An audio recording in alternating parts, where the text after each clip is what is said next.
So, welcome to the Peaceful Disturbance, everyone. We're going to switch it up tonight. I got a great guest coming in, my good friend Kieran Mulvaney. And Kieran's a great guy. I'm looking forward to having him on. Again, we're going to have a little twist to our usual content tonight. And it's all because of this guy. I find this guy such a unique person. Um, think you guys are going to enjoy him. And I was really looking forward to this. I have never done an interview like this before, because usually as I try to expand my podcast, I'm trying to delve into different things. So in doing that, you kind of try to get out of your comfort zone a little bit. So I'm having Karen on as I take this sort of leap of faith, and hope you guys enjoy it.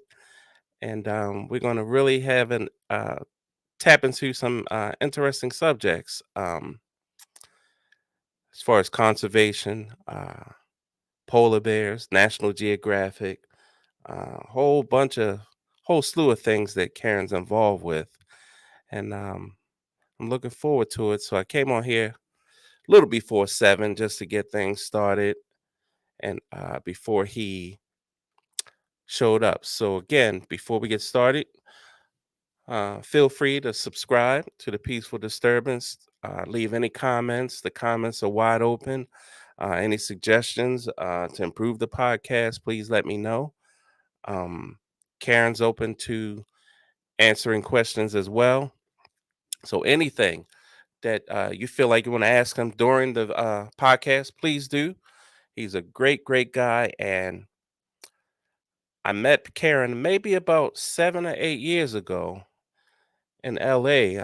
We were both at a boxing event. He was working for HBO, and just happened to be walking around the venue, and kind of ran into him, and we became friends. And from time to time, he'll come on my podcast. Usually, it's about boxing to discuss some of the big fights that he's covering. Um, a lot of fights we used to cover together. He being for HBO, me being for my small podcast. So I am looking forward to it. Hey, Karen, Hey, mate, how are you? how you doing, my friend? I'm all right. I'm all right. How are you? So I came on a little early because I was getting the people who a lot of people are, tapping in right now, kind of get them acquainted to how we met and different things like that. And I always said that when me and you talk boxing, I Mhm. almost do you a disservice. And you know what I'm about to say. And I always said you do so many things, and I never tap in to your adventurous side.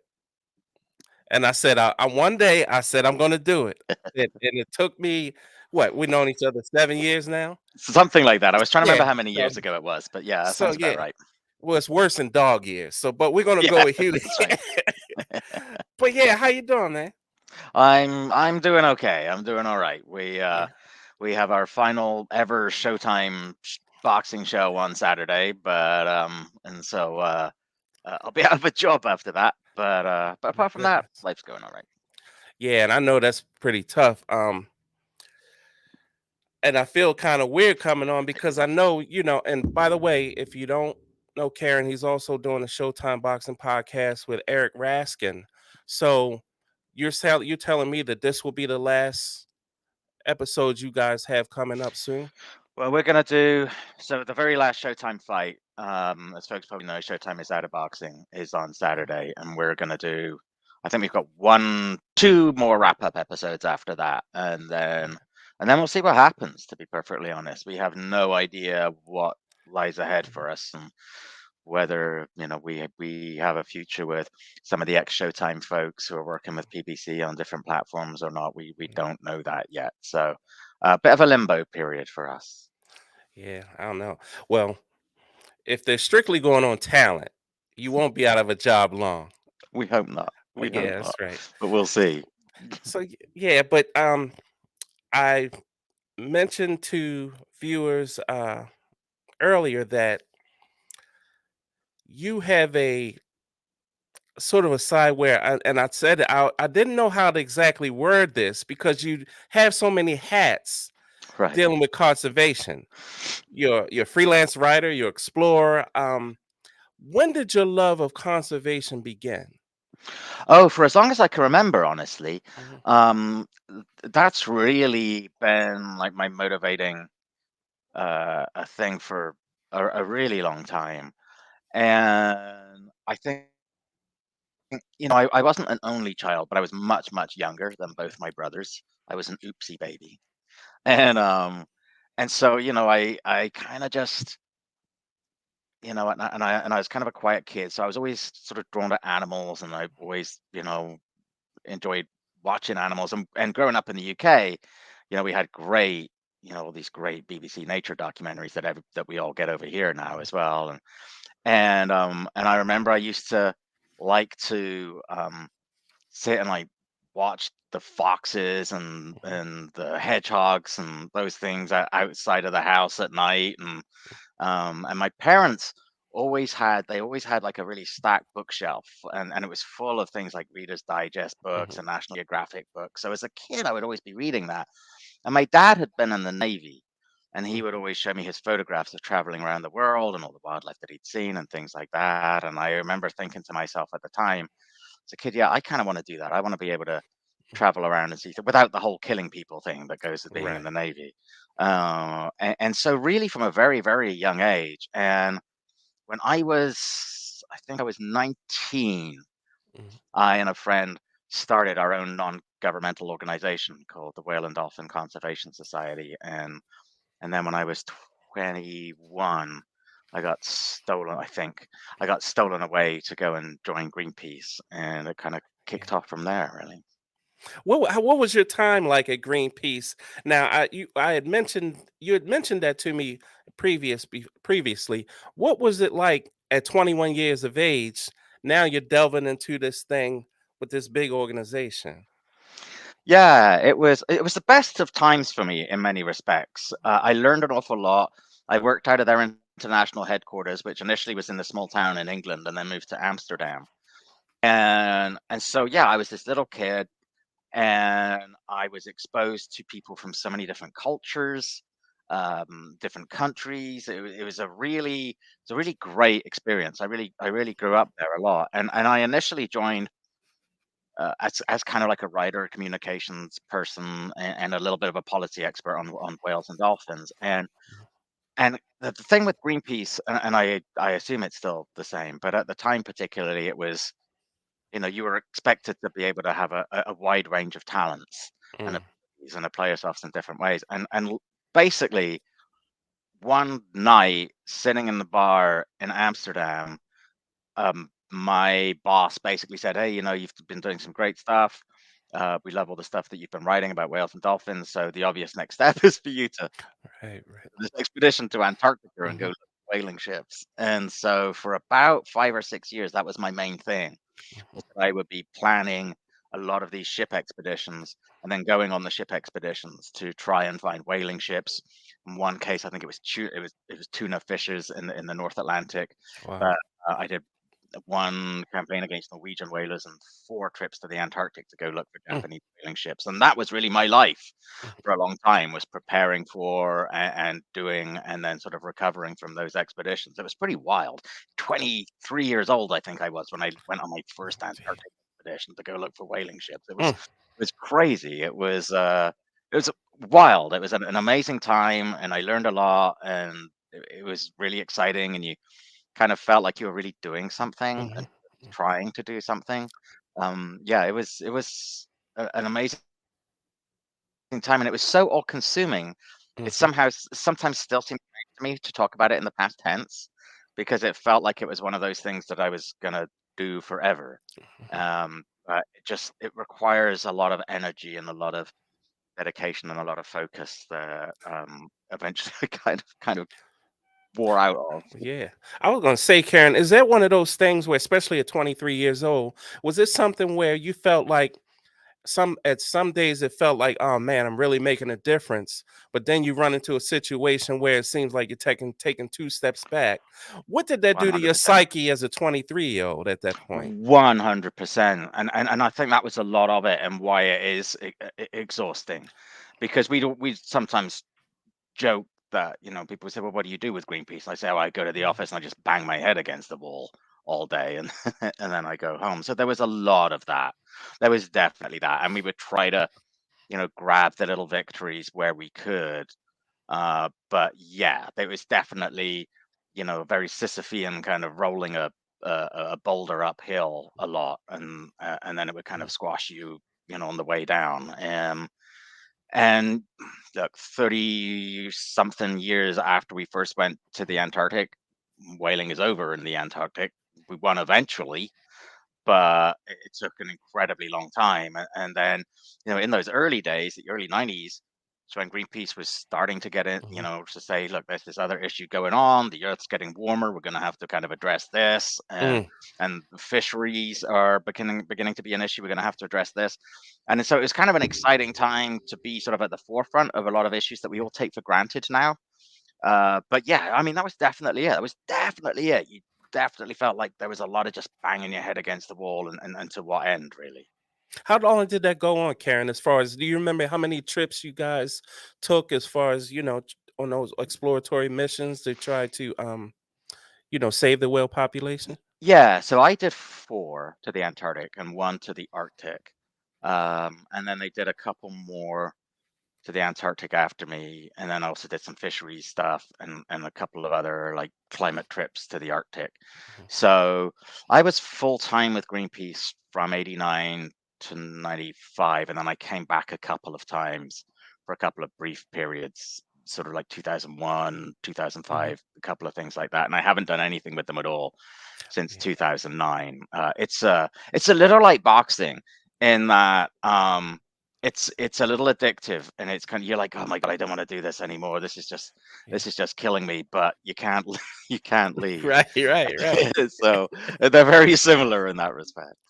My goodness. Now, when did you transfer, or you probably did it simultaneously? When did you start to also concentrate on polar bears and the conservation of polar bears? Well, the last time that Greenpeace asked me back to be a consultant was, I think, about 2005. And Mhm, one of the things that they wanted me to do was they asked me to come back because they were working with these two polar explorers who mhm, wanted to become the first people to go across the ice to the North Pole in summer. Now, most people, if they're going to go across the ice to the North Pole, they'll do it in the Arctic spring, before mm, everything's broken up, before mhm. the ice is still pretty solid. They wanted to do this in summer, specifically as a way to highlight climate change. And we were looking for a kind of way to, that people could grasp, Sure. what they were saying. And we figured we settled on, let's make like the polar bear the symbol of Mhm, this expedition. And they had these specially designed like sleds that could be sleds on the ice and canoes in the water, so they would go, across the ice in the water and all of that. And we were able, by focusing on polar bears, we were able to get them on the Tonight Show before they left, and then again when they came back, which was great. And that was the first time that I really started thinking about polar bears particularly. And I wanted to write a book about the expedition, and then sort of decided not to. And that's when I started to veer away a little bit into mhm. polar bears, because I think at that point, again, I mean, most people didn't know much about polar bears. Right. There was this kind of sense that maybe they might be affected by climate change, but most people at that stage knew them from Coca-Cola commercials That's right. That's right. That's and things right. like that. And so I wanted to write something about not just how a polar bear is affected by climate change and all Mhm. of that, but what makes a polar bear a polar bear. That's right. And so I started to research a little bit about that. And in 2008, I went to Churchill, Manitoba, which is known as the polar bear capital of the That's world, right. for the first time, Mhm. and then started, writing my book and getting involved with an organization called Polar Bears International. So really since 2008, polar bears have been my main thing. Now, if I get this correct, if I'm correct with this, Karen, there's 800 about 800 people in Churchill. About that, yeah, year round. It swells during polar bear season. There's an awful lot of tourists come in, but Mhm. about year round, there's about 800 people in Churchill. Yes.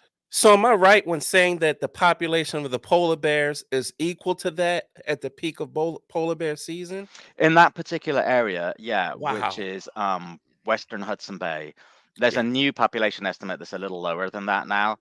But yeah, roughly speaking, there's almost a one polar bear per Mhm. resident of Churchill, more or less. A little bit less than See. that now. Yeah, yeah, So I saw this crazy sign in my research, to get ready to talk to you, and I saw this crazy sign where people were going into a building and it says watch out and it had a yeah, polar bear and I'm like, yeah, you got to be kidding me. So if yeah. you walk in you may encounter a 1,000-pound beast. You've always got to, especially in bear season, you Gee have to be whiz. really, really careful, especially at Mhm, night. Like there's so I think it's at 10 p.m. this mhm, big during bear season, and which is sort of like fall from about mid-October through November. mhm, This big sort of siren goes off around town, and that's a sign that it's the curfew, and mhm. that's particularly for kids. Like you, like they won't stop you from being out, but it's when they Right. really want kids Mhm, to be indoors because the bears will mostly be out at night because there'll be mhm, fewer people around, and they're super, super, super quiet. mhm. It's really easy to not notice a polar bear until you're right next to it, and they're Wow. incredibly quiet. I mean, that's why they're very good predators, right? Mhm, Um, and and the biggest problem, like you're gonna see it if it's walking down the street toward you. mhm. The biggest problem is walking around a corner, and a Gee bear's walking whiz. around a corner at the same time. What? And that's what you really have to be careful of. They have wildlife officers who are on patrol Mhm, fairly mhm, constantly, monitoring bears to see if they get too mhm, close to town, trying to like shoo them away if possible. Sometimes you will hear these kind of like thudding bangs, and what they are people firing mhm, blank shotgun shells up in the air. They're called mm, cracker shells or mhm, flashbangs, and they just make a noise that scare a mhm, bear off. Um, but there hasn't been a major attack in town for 10 years mhm, because people are pretty good at sort of being aware of bears. Residents are pretty good about it. Everybody leaves their car doors unlocked. They mhm, leave their front doors unlocked of their houses, just in case somebody needs something to duck into. mhm. The tourists sometimes need a bit more educating. Absolutely. um, Mhm. One wildlife officer I met once upon a time said that he referred to tourists as walking snacks Oh because, goodness gracious. Gee whiz. because Yeah, it goodness sometimes it's hard to gracious. drill into them the seriousness of My do not goodness. walk around polar bear territory by yourself at night. Mm, When I'm there, if I do go out at night, which I try not to do, but sometimes you just have to go from place A to place B. mhm, I'll carry a can of bear spray mhm, and a flare. mhm. You just never know if you just might have to use it. I've never had to deal with that in town personally, um, Wow. but yeah, it's just something you kind of keep aware of. Now, over your years that you've been, a conservationist, and obviously the big talk the last, especially last 15 years, has been the ecosystem and its effects on animals, whether it's in Antarctica or wherever. What have you noticed in your years going back and forth? Have you noticed a significant change and what you're seeing, as you're there? So it's you can see the trends. So from Mhm, year to year, it will definitely vary, and that's one of the things is that it's not like a linear progression. mhm, That's why some years are warmer than others, some years are colder than others, mhm, and it's the trend that matters. And you can have localized things that will change. I've definitely noticed that this.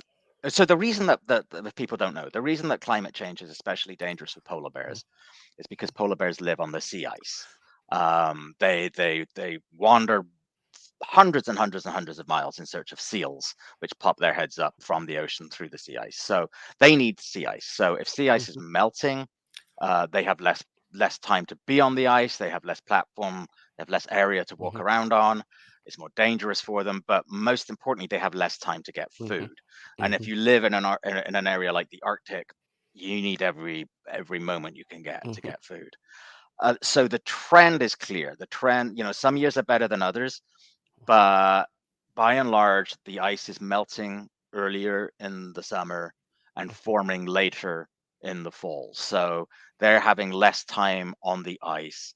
We've noticed some of the things that we have noticed is that there are fewer cubs being born Mm. and certainly fewer cubs surviving Mhm. um, uh, to actually sort of go out on Mhm. their own.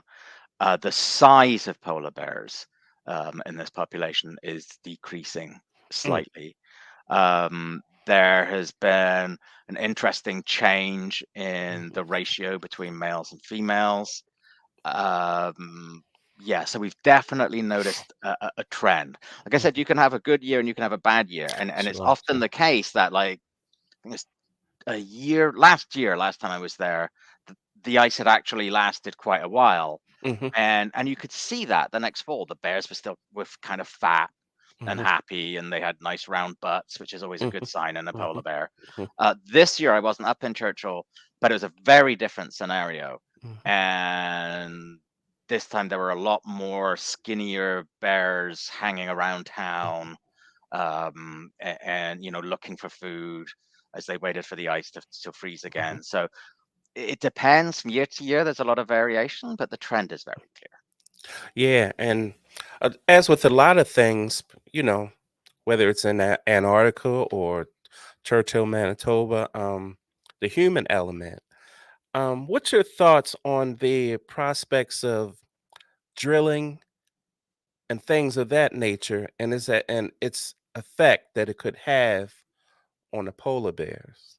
Well, one of the things that's going to be really interesting in the Arctic, and we don't know how soon it may or may not happen, Mhm. and probably not for a while, but Mhm. for a long, long time, like going back centuries, Mhm. explorers have tried to find paths through Arctic sea ice, Mhm. looking for passageways from the Atlantic to the Mhm. Pacific and vice versa.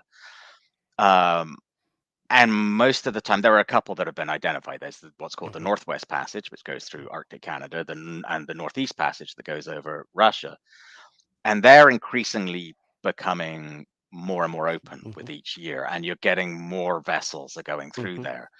It's still not very many, Right. like both Canada and Russia kind of say, "Oh, we've got the alternatives to the Suez and Panama canals," and then nothing close to Mhm. that.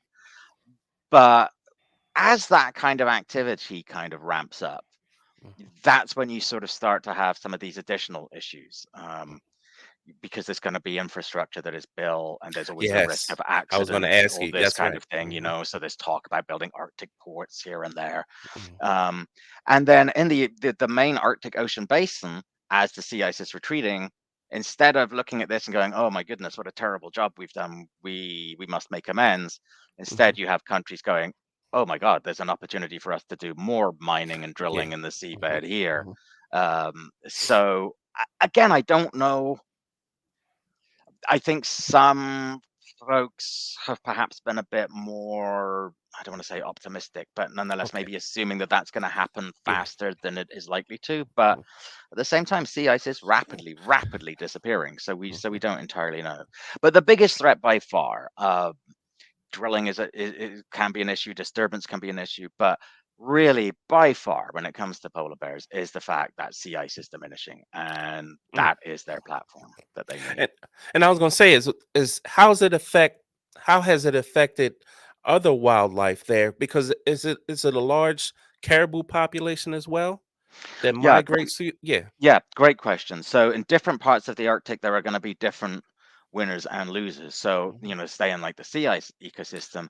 This is mhm. also going to affect walruses, for example. Yes, yes. It's definitely affecting the seals that polar bears prey on. It might be advantageous to some whale Mhm, species, like so, for example, humpback whales, orcas, killer whales. They might be able, gray whales. They might be able to expand their range a little bit mhm, because the ice isn't there. Maybe bowhead whales might do a little bit better as well. mhm, Um, Different parts of the Arctic, like mhm, ashore, caribou, for example, in northern Alaska, they're potentially much more directly affected by drilling. mhm, And you actually have a couple of different Alaska Native groups that take different positions on whether there should be drilling in Arctic Alaska. You have the Inuit, the coastal people who mostly are whalers, are all for it, mhm, but you also have like the Gwich'in who hunt caribou who are like, mhm, no, no, no, we don't want any of this mhm, because we want to be able to we don't want our caribou herds to be mhm, you know d- disturbed. There are some strange kind of impacts that you wouldn't imagine.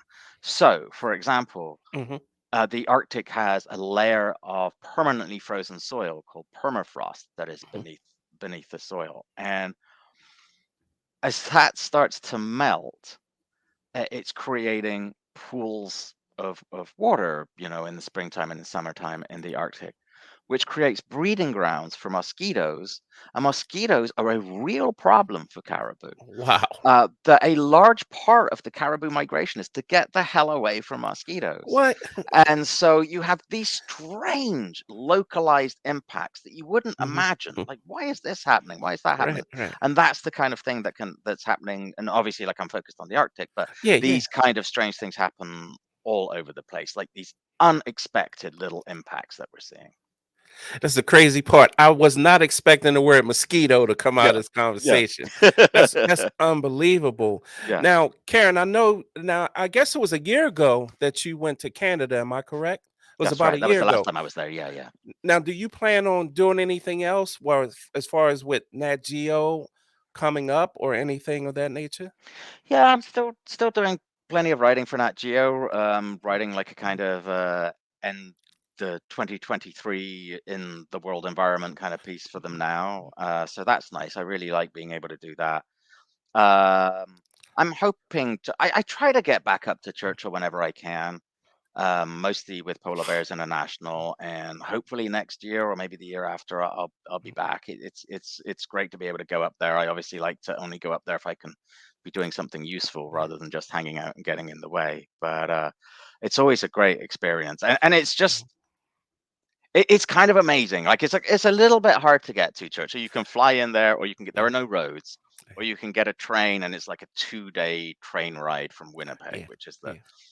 the nearest big city. And then you're there, you're in this small little town, and you could just pop outside of town and go out Mhm. onto the tundra, and there you just see polar bears. It's the craziest thing. That's It unbelievable. is kind of amazing to see. And yeah, sometimes you will get polar bears in town, and it's just the thing that people there live with, and it's remarkable to think about it, right? I mean, most of us get pretty excited if we see a squirrel at our That's bird right. feeder, That's right. right? So, That's so right. to That's actually right. have a giant polar bear walking around is crazy.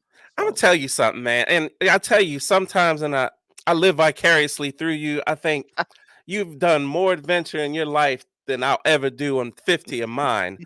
But I tell you, and it's something my friends get on me all the time for good or bad, and they're jokingly because they know my affection for animals and wildlife. So it's on my bucket list. Now, I'm not saying I'm mhm, going up to Canada in 0 degree temperatures to see, but I would love to see them. Um, Matter of fact, the weekend that I met you in California, I went on a whale watching tour. oh, cool. And I tell you, can't I'm saying I'm in on the boat, right? So Uh-huh, we're out there, and I got video of this. I'm gonna send it to uh-huh. you. So I'm out there, and I'm like, I'm not gonna see a whale. I seen a couple dolphins. I seen Mhm. a shark. I said I'm not gonna see any whale. I swear. And then the captain says, I have a. He got some kind of alert that there was a whale like further out. So I said, okay, this might be pretty good. So he goes out And I tell my friends all the time, I started to get a tear in my eye when I Yeah, saw this whale. yeah, And they will laugh, but they come. I tell you, if you don't believe in God, you will yeah, believe in God when you see this whale. I kid you. yeah. Am I right? It's an amazing sight, isn't it? It's like it's just and that sound when they come to the surface and you hear that Yeah. and the spray. It's oh Yeah. my God, it's an amazing thing. We had the most amazing experience I had one time when we were in Antarctica. We were just drifting, Yeah. and this humpback just came and investigated us. Right. Right. And we were just sitting, and it's amazing. It just popped its head up and Hmm. looked at us and swam around until we were bored, until Yeah. it was bored. And Hmm. it's amazing, isn't it? It's something There's something Mm, really remarkable and majestic. And you're on the boat, and it's like you feel really privileged, like this whale has decided to come check you mm. out and let you see it, isn't it? It's an amazing, amazing feeling. I know, but I tell you, it is a great feeling. For a minute, I felt like what's the guy Jack Dawes from Titanic. Oh, But I'm gonna tell you this: it was incredible. I still had like I said, I'm gonna send oh, you this that's awesome. video. Yeah, It was do. amazing, man. But once again, you came through in the clutch, and I told people before you came on, I'm trying to diversify my podcast to delve into things that will get me out of my comfort zone. Cool.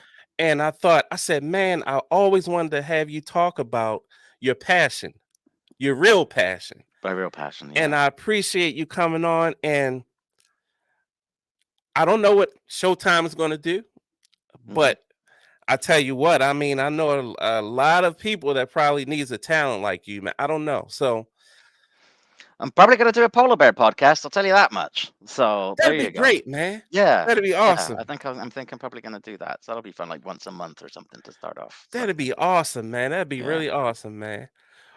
Well, I appreciate you, my friend. I always appreciate Um, you asking me on. It's always lovely to talk to you. yes, I indeed, thought man. I thought we'd be next time I saw you. I thought we'd be talking about an Orioles World Series victory, but well, it just didn't quite happen, huh? Well, see, Karen, now you gotta put our friendship on ice right now by mentioning that. I was rooting for her, man, but well, Yeah, yeah, man. But as you see, faithfully, I'm still wearing my hat, so hopefully we'll be ready for April. there you And go. yes, indeed, man. But once again, I appreciate it, and Thank you, buddy. look forward to talking to you soon, man. You betcha. Thank you so much, my Thanks a friend. lot, man. Take care, Appreciate it. everyone. All Bye bye. right.